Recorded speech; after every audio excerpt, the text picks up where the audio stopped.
ఎందుకు చేస్తున్నాం అంటాడు.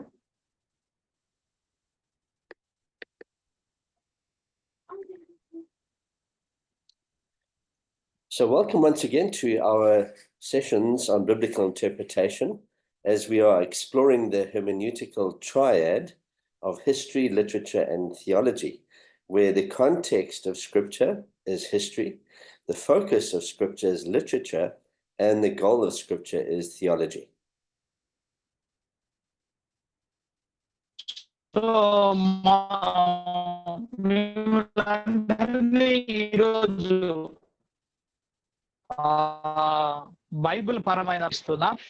మనము ప్రాముఖ్యంగా ఏం నేర్చుకున్నాము అంటే సందర్భంలో చరిత్ర అసలు ఏ సందర్భంలో రాయబడింది అని చరిత్రను మనం చూస్తాం.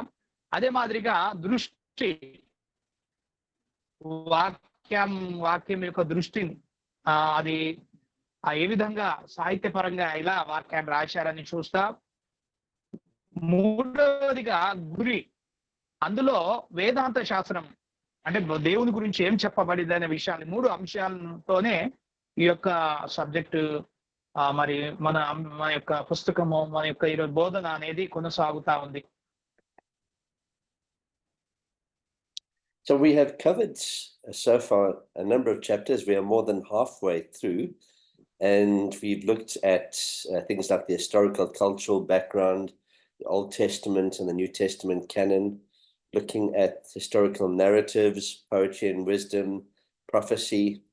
And then we've started with the New Testament, looking at the historical narratives of the Gospels and Acts. And last week we specifically looked at the issue of the parables. మరి మనం ఇంతవరకు 8 అధ్యాయాలు ధ్యానం చేస్తూ వచ్చాం. అందులో ఉన్న విషయాలంతా కూడా మీకు తెలిసిన విషయాలే. 8 ప్రతి వారం ఒక్కొక్క అధ్యాయాన్ని మనం ధ్యానం చేసుకుంటూ వస్తున్నాం. సాహిత్యము, వేదాంతము గురించి, అదే మాదిరిగా చరిత్ర గురించి, చరిత్ర యొక్క పరిచయం గురించి, అదే పాత నిబంధన క్రొత్త నిబంధన గురించి, అంత మాత్రం కాకుండా క్రొత్త నిబంధన యొక్క రాయబడిన మరి పుస్తకాల గురించి, విధానం గురించి. సో ఇవన్నీ 8 టోటల్ గా మనం గత వారంలో 9వ పుస్తకాన్ని 9వ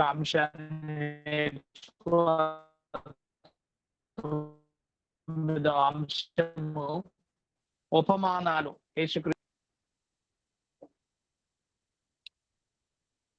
Tyndale, your connection seems quite bad. I don't know if you can maybe move to a different spot in the house. It's breaking up now, a lot. Is it okay now? It's okay now, so we'll see how it goes. All right, great. So today we're going to have a look at chapter 10, and we're going to specifically look at the epistles or the letters of the New Testament and how they are very specific and how we need to approach them when we interpret them correctly. So 10వ పాఠముగా 10వ బోధనగా ఈరోజు మనము పౌలు రాసిన పత్రికల గురించి నేర్చుకోబోతున్నాం. ఈ పత్రికలు ఎందుకు ప్రాముఖ్యమైనవి, మనం వాటిని చదువుతున్నప్పుడు, ధ్యానం చేస్తున్నప్పుడు ఎలా వాటిని మనం చదవాలి, ధ్యానం చేయాలి అనే విషయం గురించి ఈరోజు మనం నేర్చుకోబోతున్నాం. So in the next couple of weeks, in the next 6 weeks, in fact, we'll be finishing off the last 3 chapters and looking at some other aspects of interpretation, including apocalyptic literature, context, meanings, figurative language, and then looking at how we actually establish our theology and apply that to our daily lives. మన రానున్న 5-6 వారాల్లో మనము మరికొన్ని అంశాల గురించి మనం నేర్చుకోబోతున్నాం. అంత్యకాలపు సంగతులు, అంత్యకాలంలో గురించి, మరి అబద్ధమైన బోధలు కూడా ఎలా చెప్పబడ్డాయనే విషయాల గురించి, మరి వాక్యం యొక్క అర్థం ఏంటి, ఇంకా అనేక మరి 16 అధ్యాయాల వరకు మనం నేర్చుకోబోతున్నాం.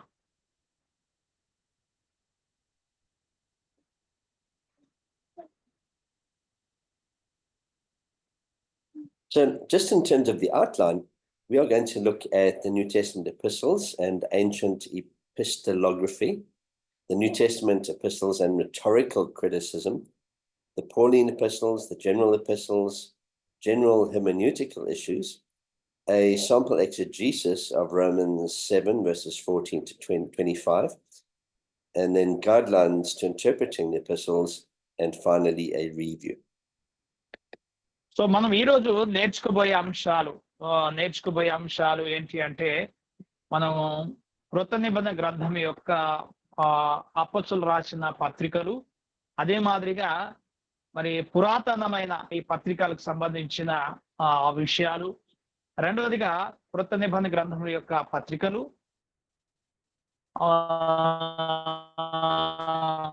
మరి పత్రికలకు సంబంధించిన వ్యతిరేకించారనే విషయాన్ని కూడా ఇందులో నేర్చుకుంటాం. మూడవదిగా పౌలు రాసిన పత్రికలు, అదే మాదిరిగా సాధారణమైన ఇతరులు రాసిన పత్రికలు కూడా నేర్చుకుంటాం. మరి ఇతరులు రాసిన పత్రికల యొక్క సమస్యలు ఏంటి అనే విషయాన్ని కూడా మనం తెలుసుకుంటాం. అదే మాదిరిగా రోమిల్ రాసిన పత్రిక 7వ అధ్యాయం 14 నుంచి 25 వచనంలో ఇక్కడ రాయబడిన విషయాల్ని కూడా మనం తెలుసుకుంటాం. అంత మాత్రమే కాకుండా మరి ఈ పత్రికల్ని మనము తర్జుమా చేస్తున్నప్పుడు, పత్రికల్ని మనం చదువుతున్నప్పుడు, దానిని మనం ఇతరులకు బోధించడానికి సిద్ధపడుతున్నప్పుడు మనం పాటించవలసిన నియమాలు ఏంటి అనే విషయాన్ని కూడా తెలుసుకుంటాం. తర్వాత ఇవన్నీ విషయాల్ని తిరిగి ఆలోచన చేస్తాం.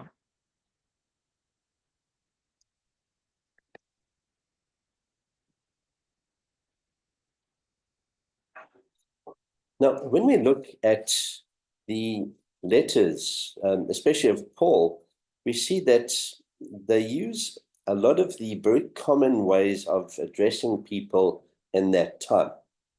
And so what we see in the New Testament is a reflection of the cultural approach of writing letters.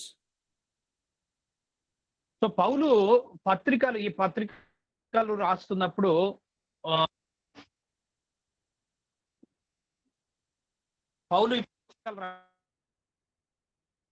రాస్తున్నప్పుడు ఆయన పత్రికలు ప్రారంభము, తర్వాత ముగింపు పౌలు రాస్తున్న విషయాలు ఏ విధంగా ఉన్నాయి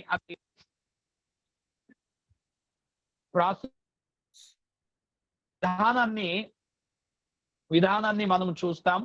అదే మాదిరిగా మరి ఆ పౌలు కాలంలో పురాతనమైన ఈ పత్రికలు రాయబడిన విషయాలను కూడా అందులో ఏ విధంగా వాటిని మనకు తెలియచేశారు, మరి ఆ రోజుల్లో రాయబడిన సంస్కృతి ఎలా ఉండేది, ఇవన్నీ విషయాలను కూడా మనం తెలుసుకుంటున్నాం. Now, clearly, letters have been written for thousands of years, ever since the invention of writing in around 3000 BC. So it's something that has been around for now at least 5,000 years, and something at the time of the Apostle Paul that was a very common thing, especially within the Roman Empire. So దాదాపు ఈ పత్రికలు వేల సంవత్సరాల క్రితమే మరి పత్రికలు రాయబడ్డాయి. ఈ పత్రికలు రాసిన కాలంలో, మరి పౌలు రాసిన సమయంలో ఈ పత్రికలు రోమా చక్రవర్తి కాలంలో, ఆ సమయంలో, ఆ సందర్భంలో, ఆ రోజులు ఆయన నివసిస్తున్న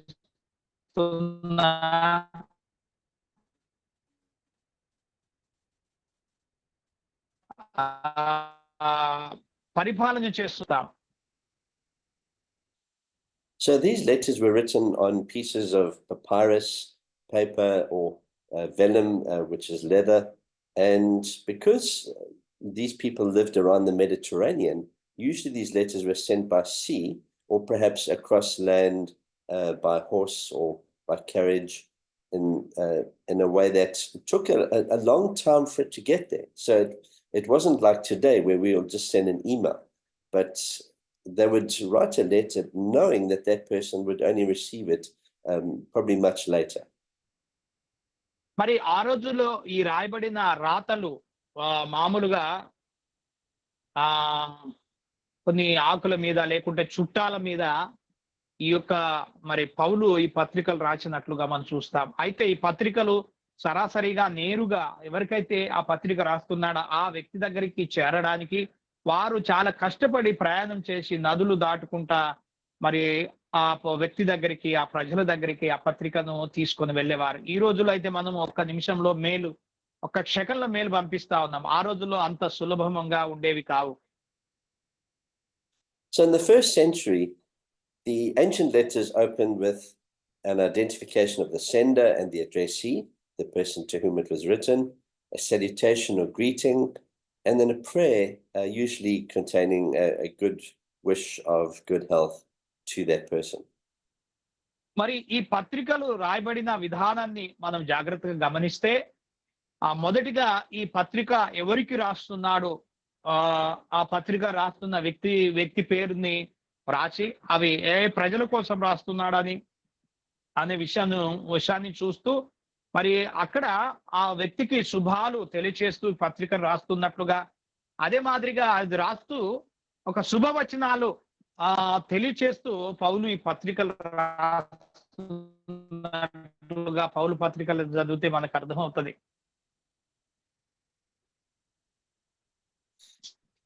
So when we look at the body of Paul's letters, we see that there are particular phrases that he uses, including what we call a disclosure formula, where he informs people about something, a request formula where he asks them to do something, and sometimes even an expression of astonishment, where he exclaims something to them. So మరి పౌలు మరి మొదటి పేరాలో ఏం చెప్పేవాడు అంటే వారికి శుభాలు తెలియచేస్తూ రాసేవాడు. దాని కింద రెండో భాగంలో అసలు ఏం చెప్పాలి అని రెండో భాగంలో చూసినప్పుడు ఆ ప్రజలకి, ఆ సంఘానికి, ఆ వ్యక్తికి ఏదైతే చెప్పాలి అనుకుంటున్నాడో దాన్ని నేరుగా పౌలు చెప్పేవాడు. మరి దానిలో రెండో భాగంగా ప్రజలు ఏమి చేయాలో కూడా అక్కడ తెలియచేసేవాడు. మూడవదిగా వారు ఎందుకోసం పిలువబడ్డారు, ఏమి చేయాలి అనే విషయం గురించి కూడా భాగంలో కూడా ఆయన విషయాన్ని తెలియచేస్తుండేవాడు. And then of course there was the closing, and with that came a number of different things, including prayers, commendations of fellow workers, prayer requests, greetings, final instructions and exhortations. The Holy Kiss was often mentioned, and often a grace benediction at the end. మరి పౌలు ఆ పత్రిక పూర్తిగా రాస్తూ చివరిగా ఏం చెప్పేవాడంటే ప్రార్థన గురించి మనం చూస్తాం. తర్వాత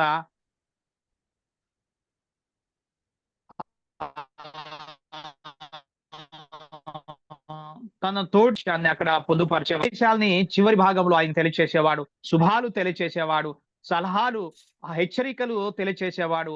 మరి పరిశుద్ధమైన ముద్దు పెట్టుకునండి అనే విషయాలను కూడా చివరి భాగంలో ఆయన రాసినట్లుగా చూస్తాం. అదే మాదిరిగా శుభవచనాలు కూడా కింద తెలియచేసేవాడు. దేవుని యొక్క కృప సమాధానం మీకు తోడై ఉండునుగా కానీ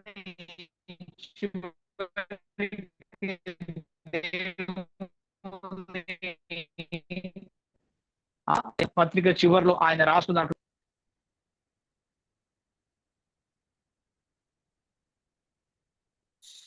So in the day of Paul in the first century, there was very much a Hellenistic or Greek culture, even though the political system was controlled by the Romans.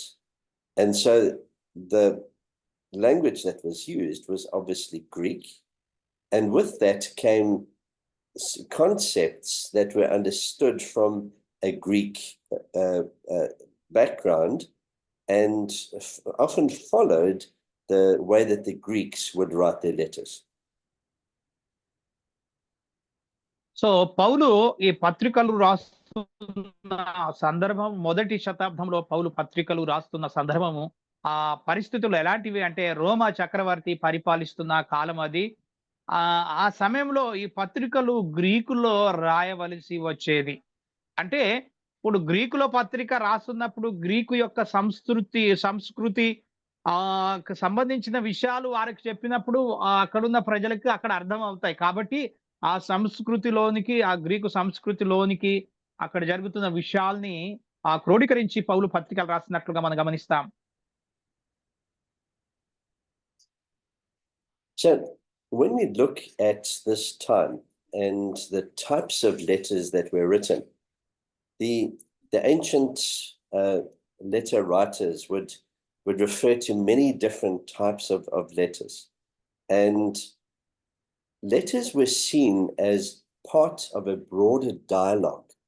So it wasn't just a list of instructions, but these letters would go back and forth from one person to the next, so that it would be almost like speaking, but without the other person being present. And then the other person would then reply and give an extended answer to the issues that were being addressed in the letter. So మరి పౌలు ఈ రాసిన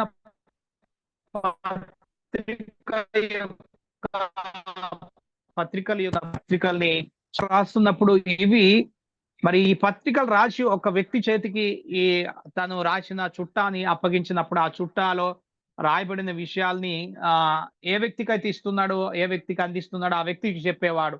ఆ వ్యక్తి నుంచి ఇంకో వ్యక్తికి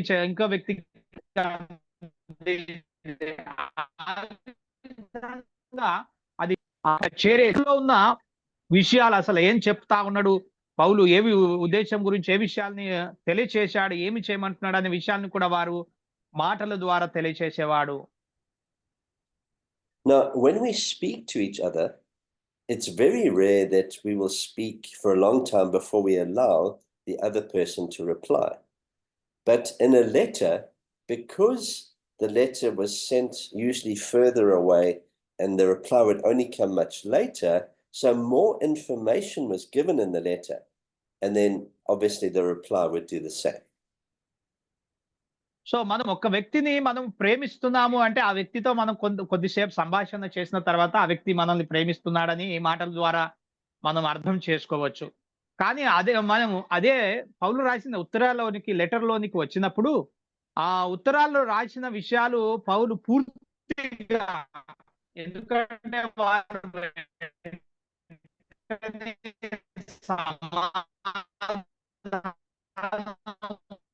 ప్రజలకు వెంటనే వారు చదివిన తర్వాత చాలా రోజుల తర్వాత తిరిగి వారి సమాధానాన్ని ఆయనకి పంపించేవారు.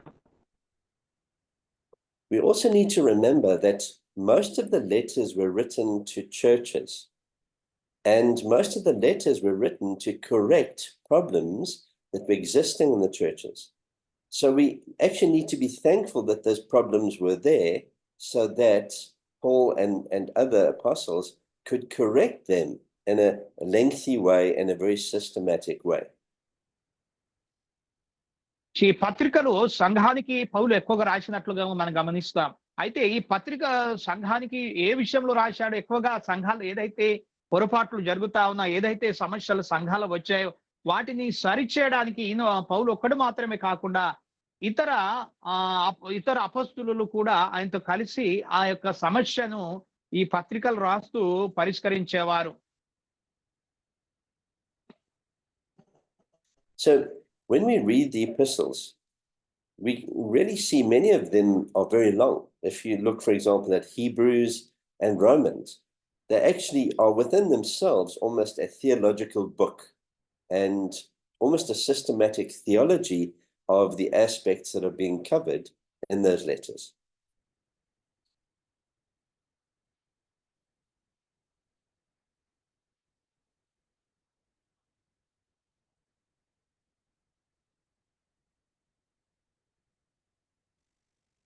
సో అలా ఒక క్రమమైన పద్ధతిలో మరి ప్రత్యేకంగా కొన్ని పుస్తకాలు, హెబ్రీలు రాసిన పత్రిక, అవి చాలా పెద్ద పుస్తకాలు.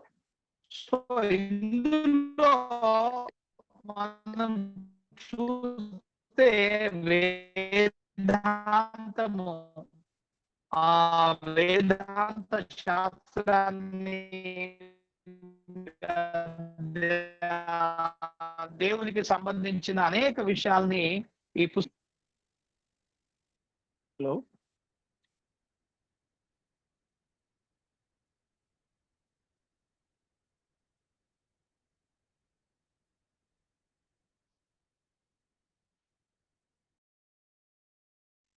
Hello Peter, hello.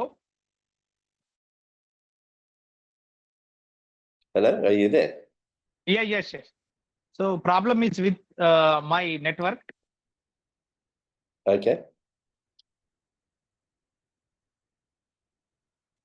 Go ahead, Dieter. Okay, so what we see in these letters is very often there is quite extended preaching, but also a connection as friends. So it wasn't just teaching, but it was connecting with people in a way that tried to create this relationship, even though it was a long distance relationship. మరి పౌలు రాసిన ఈ పత్రికలన్నిటిని మనం జాగ్రత్తగా గమనిస్తే ఈ ఉత్తరాల్లో మనం ఏం గమనించగలుగుతామంటే ప్రజలతో సంబంధము మమేకం అవ్వడము ఎలా అనే విషయాన్ని మరి పౌలు ఈ ఉత్తరాల ద్వారా వారితో దగ్గరగా సంబంధాన్ని కలిగి ఉండడానికి ఉత్తరాల ద్వారా ఒక సంబంధాన్ని పౌలు ఏర్పాటు చేసుకున్నట్లుగా మనం గమనిస్తాం.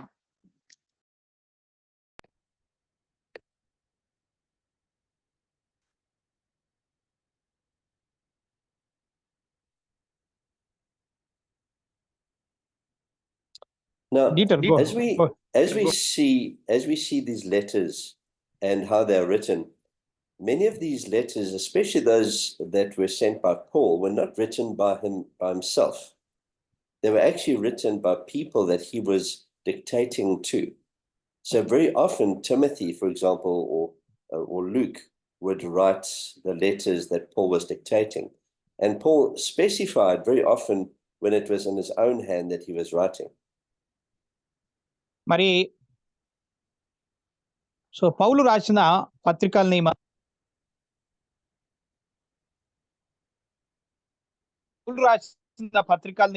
is it okay? Yes, I can hear. పౌలు రాసిన పత్రికల్ని మనము జాగ్రత్తగా గమనిస్తే ఆయనే స్వయాన తన పత్రికలు స్వయాన రాసినట్లుగా మనం గమనిస్తాం. ఉదాహరణకి తిమోతి రాసిన పత్రిక ఈయన స్వయాన తన ఆత్మీయ కుమారుడికి పౌలు రాసినట్లుగా మనం పత్రికలో తిమోతి పత్రికని చదివినప్పుడు అర్థమవుద్ది. అదే మాదిరిగా లూకకి కూడా మరి ఆయన కూడా ఏ విధంగా రాశాడు, ఆయన తన తోటి స్నేహితుడుగా తన తోటి పరిచర్యలో తోటి దాసుడుగా ఏ విధంగా ఉన్నాడు, ఆయన ద్వారా కూడా మరి చేరవేసినట్లుగా మనం గమనిస్తాం. Now, if you remember, when we looked at the Old Testament, there was a very similar thing that happened there with people like Jeremiah, who had Baruch as his secretary, and Baruch would write down the things that Jeremiah was saying. And then very often Jeremiah didn't write his own material, but Baruch would actually record it for him. ఉదాహరణకి ఇర్మియా ప్రవక్తని మనం గమనిస్తే ఇర్మియా కొన్ని మాత్రమే రాశాడు, కానీ ఎక్కువగా ఆ సహదాసుడు తన కింద ఉన్న అసిస్టెంట్ అయిన బారాకు ఎక్కువ పత్రికలు ఎక్కువ విషయాలు దేవుడు ఏదైతే తెలియజేశాడు అవి బారాకు ఇర్మియా చెప్పినప్పుడు బారాకు రాసేవాడు. అదే మాదిరిగా పౌలు చెప్పిన విషయాలు ఇక్కడ లూకా మరి తిమోతి రాసినట్లుగా కూడా మనం గమనిస్తున్నాం. So many people have looked at the style of writing of many of the letters of Paul, for example, and have said that in some of the letters it's not the same style. And so they've concluded wrongly that Paul did not write those letters. But actually, the point is that, yes, Paul didn't write the letters, but he dictated them. And so the secretary often just wrote things in a slightly paraphrased way. And so the style very often is not exactly the same as another secretary that would dictate and write what Paul dictated. మరి దాదాపుగా పౌలు పత్రికలు చాలా ఉన్నాయి, కానీ కొన్ని పత్రికలు పౌలు రాసిన పత్రికల్లాగా ఇందులో ఈ పత్రికలో లేదు కాబట్టి ఈ పత్రికను పౌలు రాయలేదు అని చాలా మంది దాన్ని బోధిస్తూ ఉంటారు. అసలు విషయం ఏంటి అంటే పౌలు కింద ఉన్న వ్యక్తులు, సహదాసులు, ఆయన యొక్క శిష్యులు పౌలు చెప్పిన విషయాల్ని వారు రాసేవారు. వారు రాయడం ద్వారా కొన్నిసార్లు వారి రాసిన విధానము వారి సొంత విధానంలో వారు రాసి ఉండిన కారణం చేత పౌలు స్వయాన రాసిన పత్రికల్లాగా అక్కడ ప్రారంభం గాని ముగింపు కాని ఉండకపోవచ్చు. కానీ ఈ పత్రికల్ని పౌలే రాశాడు అనే విషయాన్ని తెలియజేస్తున్నాను. We also need to remember that the original letters were sent usually to churches, and then those churches would take the letter and read it aloud to the people in the church. And then that letter would go to the next church and the next church and the next church. And then they would be read aloud to all these different churches at different times. అయితే ఈ పత్రికలు తీసుకొని వెళ్ళిన తర్వాత పత్రికలు సంఘంలో వెళ్ళి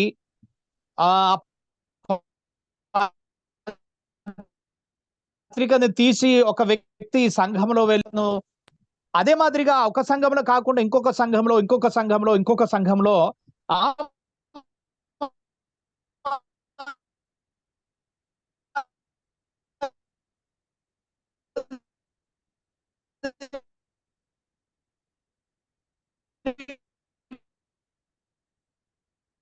వారు చదువుకుంటూ వెళ్ళే fan.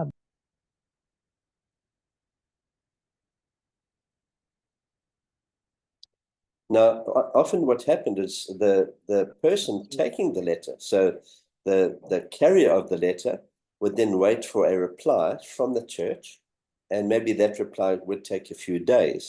And so then he would take that when it was ready and finished and take it back to the original writer.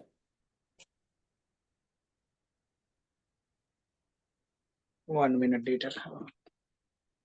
మరి పౌలు రాసిన పత్రికలను తీసుకొని వెళ్ళి సంఘంలో విషయాల్ని చదివేవారు.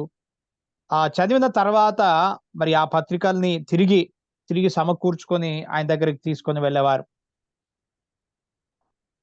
Now remember, we only have about 24 letters that have been preserved for us in the New Testament. And no doubt, in the early church, there were hundreds and hundreds of letters that were sent between the apostles, between leaders, etc. So God has not preserved all of the letters that were written, but we do have some of the most important ones. And we can be thankful that those important ones have been preserved for us because they teach us so much about early Christian doctrine.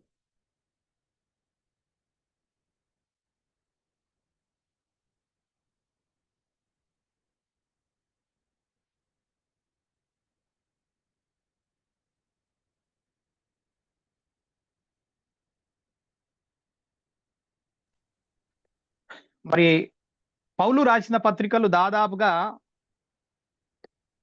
2 డజన్ల పత్రికల్ని పౌలు రాశాడు. నమ్మినా నమ్మకపోయినా మీరు దాదాపుగా 24 పైబడి పత్రికల్ని పౌలు రాశాడు. అది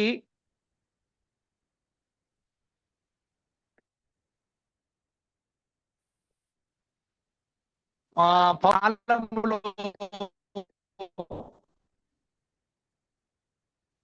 అనేక వందలకు కలుగుతాయి.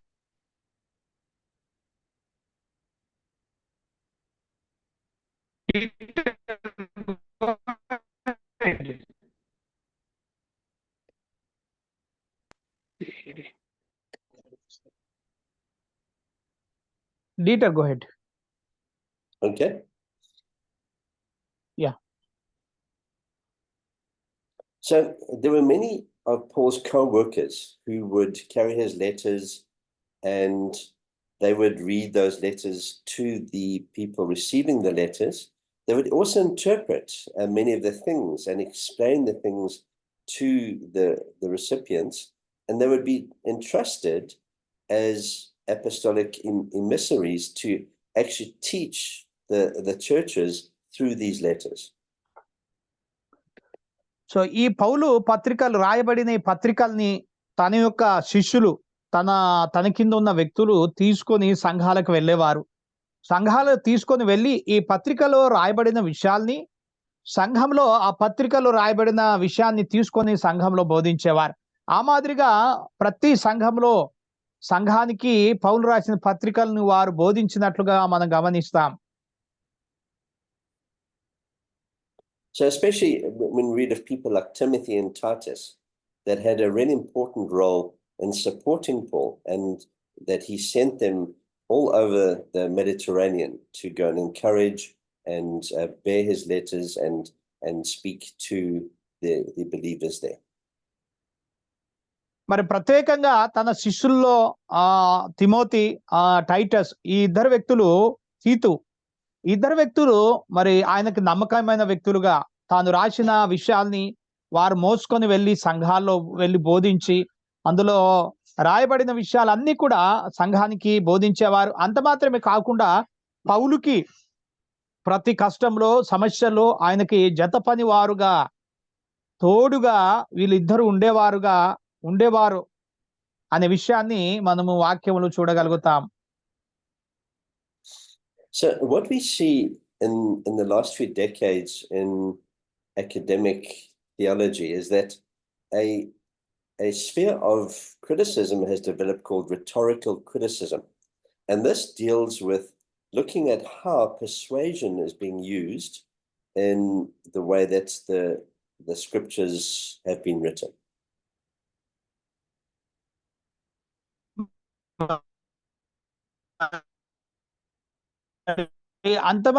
మరి ఆ సందర్భం ఈ రాయబడిన విషయాలు ఏదైతే రాయబడ్డాయో, ఏదైతే పత్రికలు రాయబడ్డాయో వాటిని కూడా క్రిటిసైజ్ చేసేవారు. వాటిని కూడా ఇది ఇట్లా కాదు అని తరికించే సమూహం కూడా ఆ రోజుల్లో ఉండేవారు. Now, rhetorical criticism has been used in normal secular academic studies, but it's only been applied in theology fairly recently. And actually the most recent one is the social rhetorical criticism, which also tries to look at the social context of that rhetoric. మరి అదే మాదిరిగా చరిత్ర, అక్కడ రాయబడిన సందర్భము, మరి ఈ విషయాలన్నీ కూడా పత్రికల్లో ఏదైతే విషయాలైతే రాయబడి ఉన్నాయి వాటిని దృష్టిలో పెట్టుకొని చాలా మంది క్రిటిసైజ్ చేసేవారు, దానిని వ్యతిరేకించేవారు, దానిని ఇది ఇలా రాయబడలేదు, ఇలా కాదు, ఇలా ఉండాలి అని చాలా మంది వ్యతిరేకించేవారు.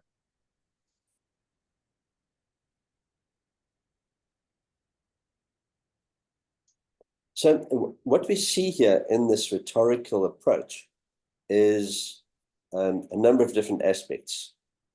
Ethos, which talks about the character, pathos with regards to the emotions, and logos, which is the proof of what you are saying from a logical perspective.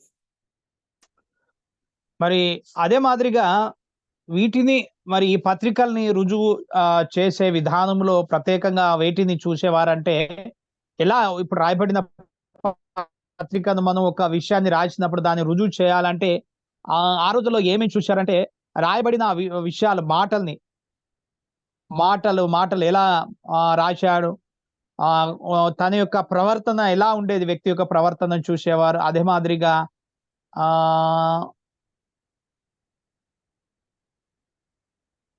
వారెంత కష్టపడి శ్రమపడి దానిని పొందుపరిచారనే విషయాన్ని గమనించేవారు.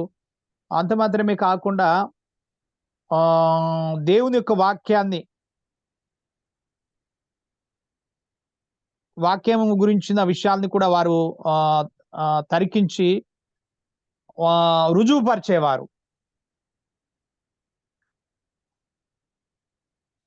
Now, we need to remember that in those days, it was not easy to send written material, because the written material was not easily accessible. Very few people could write, and it was difficult to actually physically transport the written material. And so just like the Middle East today, there was still a very strong oral culture.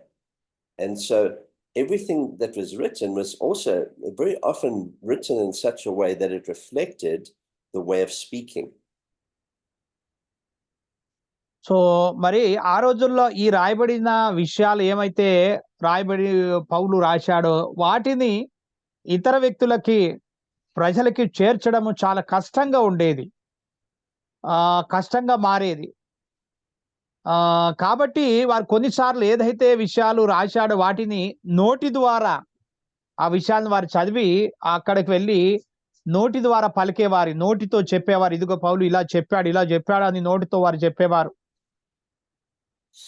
You see, these days our culture has grown to such an extent that the way we write is very different to the way that we speak.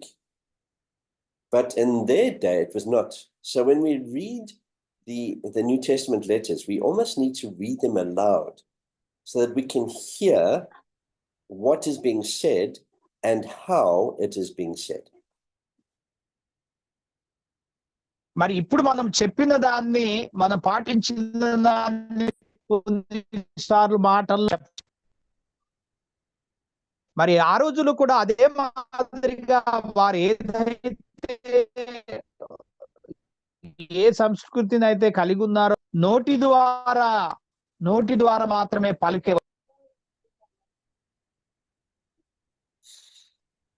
So when we look, for example, at the letter to the Galatians, now the Galatians area was actually a big area that Paul was writing to. And so there were many churches in that area. And so his letter would have gone there and spread amongst those churches. And when we look at the structure of his actual letter, we see that it follows a very similar approach to a rhetoric approach that was used in his time.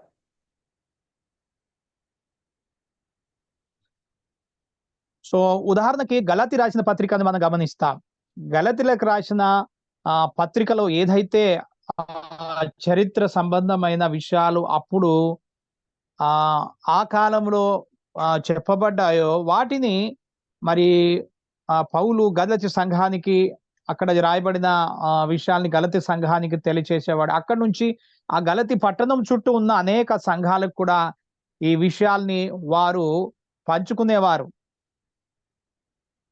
So if you remember, the book of Galatians addresses essentially legalism and how the Judaizers were trying to take over the Christian churches. So the Judaizers were the converts from Judaism, but even though they'd become Christians, they were still trying to get the Christians to keep to the Old Testament law. మరి పౌలు కాలములో ఎక్కువగా ప్రజలు యూదా మతాన్ని ఎక్కువగా అంగీకరించేవారు. యూదా మతం ఎక్కువగా ప్రాచుర్యం పొంది ఉండేది. సో అలాంటి కాలంలో అలాంటి సందర్భంలో చాలా మంది క్రైస్తవులు దేవుని నమ్ముకొని దేవుని యేసుక్రీస్తు ప్రభు మీద విశ్వాసం కలిగి జీవించడము చాలా కష్టంతో కూడుకున్న పరిస్థితులుగా ఉండేవి. And so Paul has a very definite argument against them. The introduction, the presentation, the propositions, the confirmation, the refutation, and his conclusion.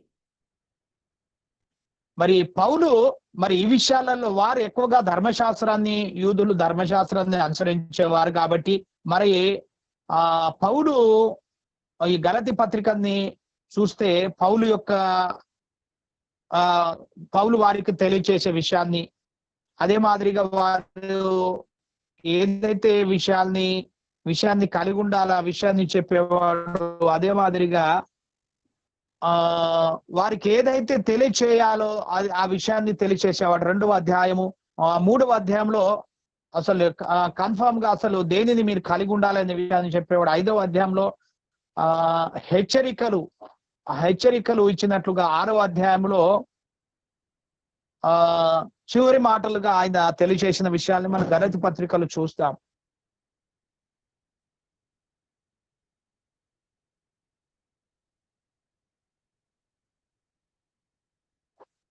Now, obviously, Paul used the Old Testament. Paul himself was a Pharisee. He was a very learned scholar, and he was somebody that before he became a Christian was very passionate about his faith. And so everything that he wrote as a Christian was based on the Old Testament themes, structures, and theology. And this is shown in the way that he would quote from the Old Testament. So పౌలు పరిచయుడు కాబట్టి ఆయన మరి ఒక యోధుడై ఉండి ఆ యేసుక్రీస్తు ప్రభుని నమ్ముకునే ఒక క్రైస్తవుడుగా మారిన తర్వాత పౌలు ఈ పత్రికలు రాస్తున్న విధానాన్ని గమనిస్తే ఆయన ఎక్కువగా ధర్మశాస్త్రాన్ని క్రోడీకరించి పత్రికల్ని అందులో విషయాల్ని ఇందులోకి తెలియచేస్తూ మన పత్రికలు రాసినట్లుగా కూడా మనం చూస్తాం. But once again, as we have said before, most of the quotes of the New Testament from the Old Testament are actually from the Septuagint, which is the Greek translation, and which is a far more ancient version of the Old Testament than the Masoretic text which we have today. మరి పౌలు మరి రాసిన విధానాన్ని మనం గమనిస్తే పాత నిబంధన ప్రాచీనమైన Greek యొక్క ప్రాచీన భాష నుంచి తన యొక్క ఈ పత్రికలను ఆయన అనువదించి మరి రాసినట్లుగా మనం చూస్తాం. So we also need to be very careful when we read how Paul and the New Testament epistle writers use the Old Testament.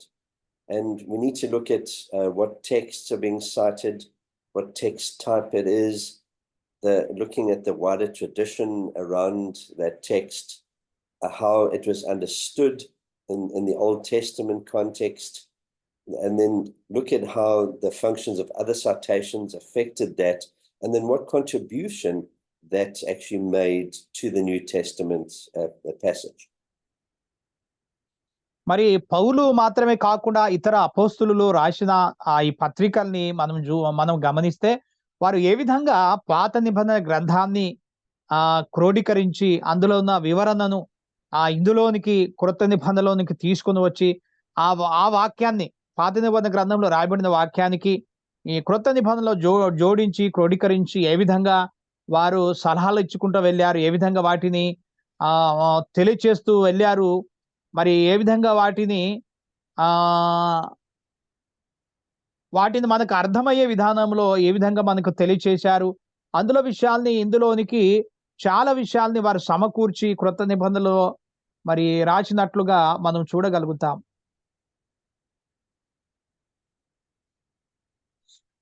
So Paul actually had access to a lot of other Jewish writings, including the Pesha, which is a group of interpretive commentaries in Scripture, the Midrash, which is also a vast exegesis that the rabbis used, which is often found in the Talmud. మరి పౌలు రాసిన ఈ పత్రికలు రాసిన విధానాన్ని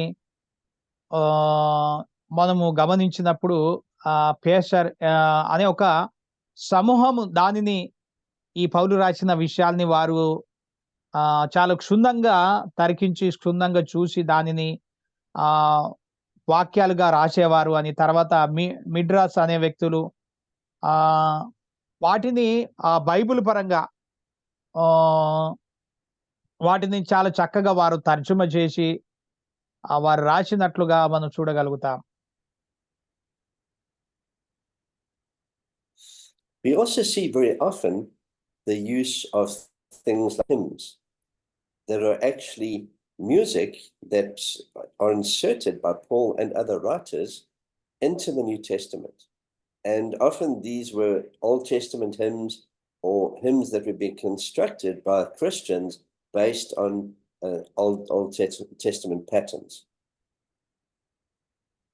మరి పౌలు ఉదాహరణకి కొన్ని పద్యాలు పౌలు రాసిన పద్యాలు లేకుంటే పాటల రూపంలో రాసిన విషయాల్ని రాసిన విధానాన్ని మనం గమనించినప్పుడు ఈ పద్య భాగము రాసిన విధానము, దాని యొక్క విధానం ఎలా ఉండేది అంటే అది పాత నిబంధన గ్రంథంలో యొక్క విధానంలో ఆయన వాటిని రాశాడు. అక్కడ ఏదైతే పద్య భాగాన్ని ఏ విధానంలో అయితే అక్కడ రాశారో ఇక్కడ పౌలు కూడా అదే విధానాన్ని అలవరిచాడు, అమలు పరిచాడు.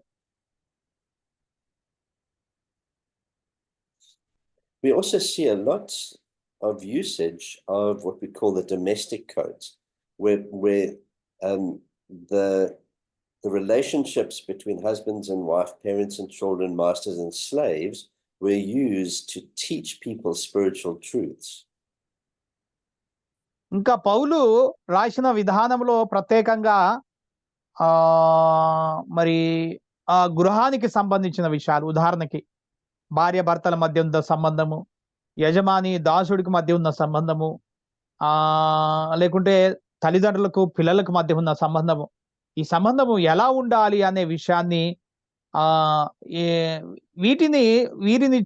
వీరిని చూపిస్తూ ఎలా ఉండాలి అని ఏదైతే పౌలు చెప్పాలనుకున్నాడో ఆ విషయాన్ని ఈ వ్యక్తుల ద్వారా తెలియజేసేవాడు. Now obviously on the literal level he would teach them about how to be a good wife that submits to a husband, a good child that submits to the parents, and a good slave that submits to the master. మరి ఇంకా మనకి ఈ గృహ వ్యవస్థలో భార్య తన భర్తకి ఏ విధంగా విధేయురాలై ఉండాలి, పిల్లలు తండ్రులకు ఏ విధంగా విధేయురాలు ఉండాలి, మరి దాసుడు యజమానునికి ఎలా విధేయత చూపించాలి అనే విషయాల్ని కూడా మరి పౌలు రాశాడు. But then he would take those relationships and he would show spiritual truths from them. So for example, that Christ is the bridegroom and the church is the bride. That God is our Father and we are his children. That we are slaves to Christ. మరి ఈ విషయాల్ని తీసుకొని పౌలు ఆత్మీయ అర్థాన్ని వీటి ద్వారా ఒక ఆత్మీయ అర్థాన్ని పౌలు తెలియచేసేవాడు. ఉదాహరణకి మనము ఆయనకి పెళ్లి కుమార్తెలమే ఉన్నా, ఆయన మనకు పెళ్లి కుమారుడై ఉన్నాడు. అదే మాదిరిగా తండ్రి మనకి పరమ తండ్రి అయి ఉన్నాడు, మనం ఆయన పిల్లలమై ఉన్నాం. మరి మనము క్రీస్తులకి దాసులమై ఉన్నాము అనే విషయాన్ని ఆత్మీయంగా ఆయన బోధించాడు.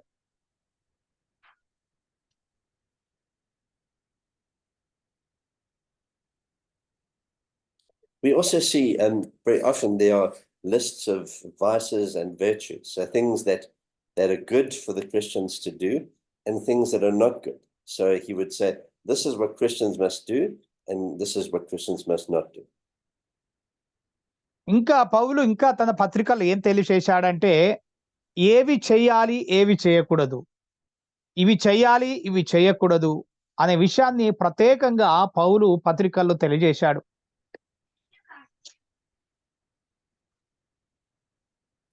Now, when we look at the book of Hebrews, Hebrews is one of the longest letters, and it was written to Jews that had become Christians, and it was also in part hoping, I believe, to convince Jews that were not yet Christians why they should be believers. మరి ఇంకా పౌలు ఇంకా Hebrew రాసిన పత్రికలు మనం చూస్తే ఎందుకు క్రైస్తవులుగా ఎందుకు ఉండాలి, క్రైస్తవులుగా ఎలా ఉండాలి ఎలా ఉండకూడదు అనే విషయాన్ని కూడా పౌలు తెలియచేశాడు. So here in Hebrews we see a strong use of what we call diatribe, which is a technique for anticipating objections and raising them in the form of questions, and specifically arguing for the fact that Christ was a fulfillment of the promised Messiah. మరి ఇంకా Hebrew రాసిన పత్రికల్లో మనము ఏం గమనించగలుగుతామంటే యేసుక్రీస్తు ప్రభు ఇప్పుడున్న మెస్సయ్య ఎలా మెస్సయ్య అవుతాడు అనే విషయం గురించిన కొన్ని తర్కవాదాలు, దానికి సంబంధించిన ప్రశ్నలకు సంబంధించిన సమాధానాలు అన్ని కూడా ఈ హీబ్రూ పత్రికలో మనం చూస్తాం. We also see in the book of Hebrews the use of a lot of poetic style drawn from the Hebrew tradition. And this is mixed with the Greco-Roman rhetorical style. మరి ఇంకా Hebrew పత్రిక రాసిన విధానాన్ని గమనించినప్పుడు ఆ Hebrew పత్రిక మరి రాజకీయ సంబంధంగా ఆ రోజుల్లో రోమా కాలంలో ఈ పత్రిక రాయబడ్డది కాబట్టి అక్కడ ఉన్న విషయాలు రాజకీయ సంబంధమైన విషయాలు కూడా వాటిని జోడించి మరి పౌలు రాశాడు. And once again, when we read the book of Hebrews, the best way to read it is to read it aloud, because there are portions there that are very strongly dramatic. And actually, when you read them, you can actually begin to appreciate how Paul is trying to explain what he is saying. ఈ Hebrew పత్రికను మనం చాలా గట్టిగా చదవాలి. గట్టిగా చదువుతున్నప్పుడు కొన్ని కథలుగా ఏ విధంగా కథల రూపంలో ఈ పత్రికను మనము గట్టిగా చదివినప్పుడు అర్థం చేసుకుంటాం. So as we look at the structure of Hebrews, we see there are a couple of important aspects. The warning passages that believers must be careful and watch and search their own hearts, that they do not fall away. The heroes of the faith that are dealt with there, the fact that Christ is superior, and then looking at very clear doctrinal and ethical aspects that come through in the transition from the old to the new covenant.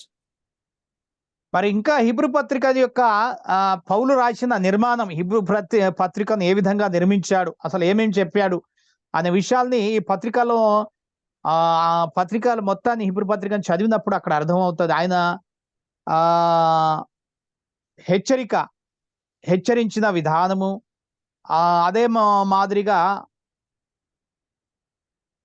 గర్వంకు సంబంధించిన విషయాలు, యేసుక్రీస్తు ప్రభు అందరికీ ఉన్నతమైన వ్యక్తిగా ఉన్నాడు అనే విషయాల్ని తెలియచేశాడు. అదే మాదిరిగా మరియు సిద్ధాంతపరమైన విషయాలు, సిద్ధాంతపరమైన విషయాల్లో నీతిని కలిగి భక్తిని కలిగి ఎలా ఉండాలి అనే విషయాన్ని తెలియచేస్తూ తర్వాత ఇందులో ప్రాముఖ్యమైన విషయాలు ఏదైతే ప్రాముఖ్యమైనవో వాటన్నిటిని కూడా ఆయన క్రోడీకరించి దాన్ని సమరైజ్ చేసి తెలియచేశాడు చివరిలో. So it once again has a very definite literary structure, and the argument that he's making for us in this book is to show how Jesus is the promised Messiah. And so he shows us that the Son has come, that he is the high priest, that we as believers need to believe, persevere, and obey. So మరి ఈ పత్రికలో ఇంకా పౌలు ఏ విషయాన్ని తెలియచేశాడంటే యేసుక్రీస్తు ప్రభువే ఆయన ఈ మెస్సయ్య, ఆయనే రక్షకుడు, రక్షించడానికి వచ్చిన అభిషిక్తుడు అనే విషయాన్ని ఆయన మరి ఈ వచనాల ద్వారా, అనేక వచనాల ద్వారా ఏ విధంగా రుజువు చేశాడో, ఆయనే మరి కుమారులలో అందరికంటే ఉన్నతమైన వ్యక్తి, దేవుని కుమారుడు ఒక ఉన్నతమైన స్థానాన్ని కలిగి ఉన్నాడనే విషయాన్ని, విషయంలో ఆయన ఏ విధంగా గొప్పవాడిగా ఉన్నాడు, దేవుని తండ్రికి విధేయత చూపించే విషయంలో ఎలా గొప్పతనాన్ని కలిగి ఉన్నాడు అనే విషయాలన్నీ కూడా పౌలు హీబ్రూ పత్రికల్లో తెలియచేస్తుంటాడు.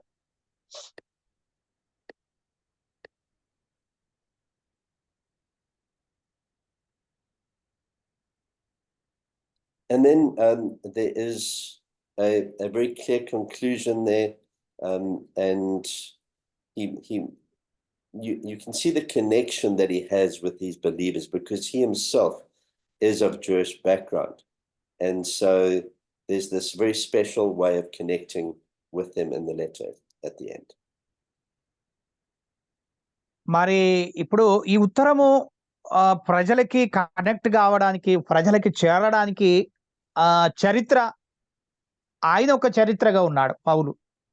అంటే విషయాలు నేర్చుకోవాలంటే ఆయన నుంచే, ఆయన ద్వారానే ఎక్కువ విషయాలు తెలుసుకోవచ్చు. కాబట్టి ఆయన విషయాల్ని ఒక చరిత్రగా కూడా మరి పత్రికలో పౌలు హెబ్రీ రాసిన పత్రికలో తెలియచేసినట్లుగా మనం చూస్తాం. Then of course we have the book of James, and James was written by the brother of Jesus, and his goal there is to encourage believers, but also to emphasize that there is a place for them to do their works, even though their faith is the most important thing. Faith is demonstrated by works. మరి చూడండి మరి యాకోబు పత్రిక, యాకోబు యేసుక్రీస్తు ప్రభు సహోదరులలో ఒకడైన యాకోబు. ఈ యాకోబు రాసిన విధానాన్ని మనం గమనించినప్పుడు యాకోబు ప్రత్యేకంగా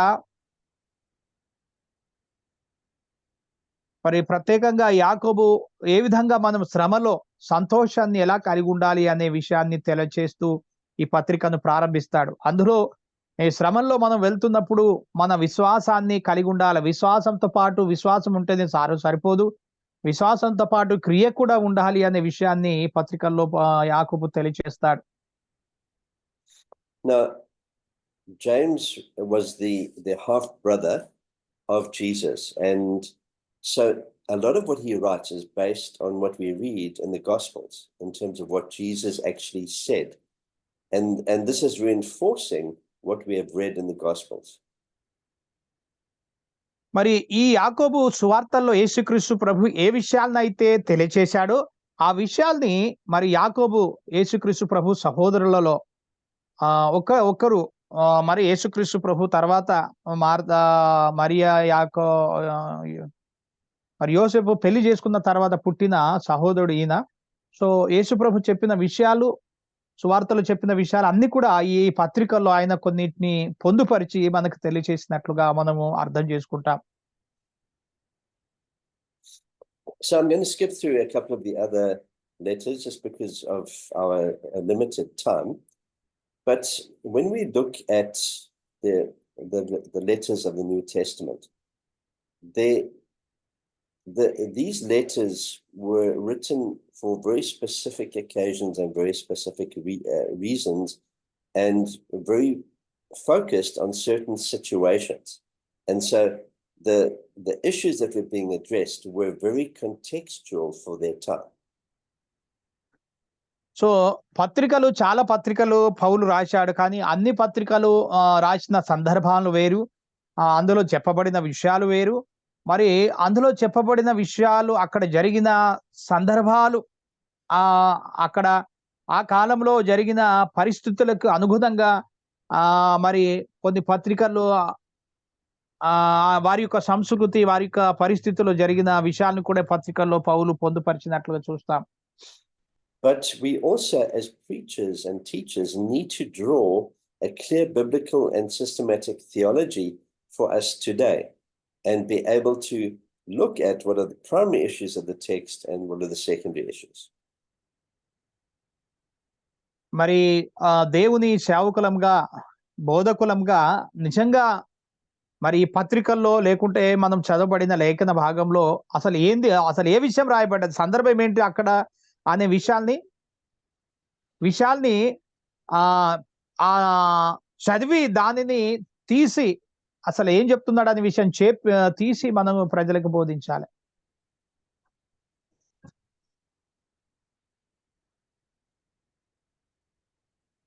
So in terms of general guidelines for interpreting the epistles, we need to look at the background information, the major parts of the letter, and see what the writer has included and which issues he is addressing.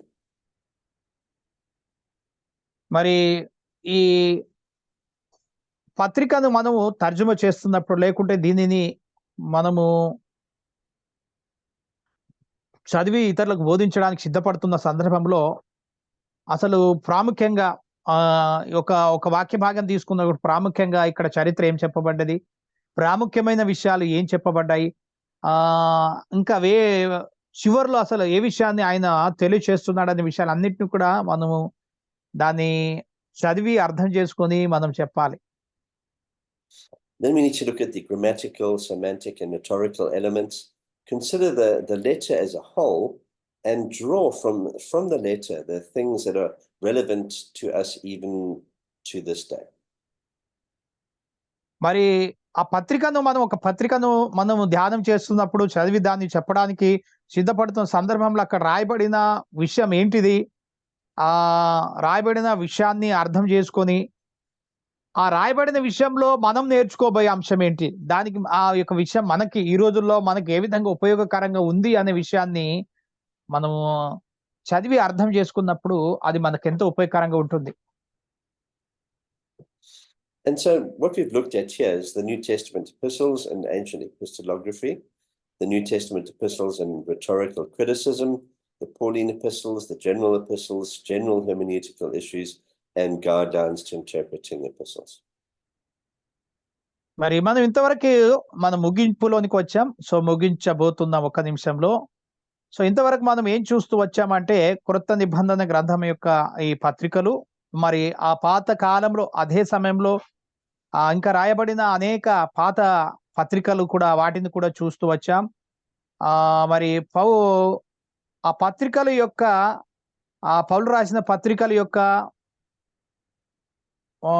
వాటిని తరికించిన విధానాన్ని చూసాం. మరి పౌలు యొక్క పత్రికలు చూసాం, సాధారణమైన పత్రికలను చూసాం, సాధారణమైన పత్రికల యొక్క సమస్యలు, అసలు ఏం సమస్యలు వచ్చాయనే విషయాన్ని కూడా చూసాం.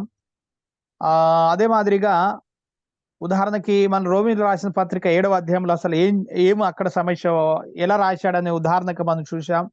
తర్వాత మనం దాన్ని తర్జుమ చేస్తున్నప్పుడు, పత్రికల్ని ధ్యానం చేస్తున్నప్పుడు మనం ఏ విషయాల్ని సూచనగా తీసుకోవాలనే విషయాన్ని కూడా మనం ఇంతవరకు నేర్చుకుంటూ వచ్చాం.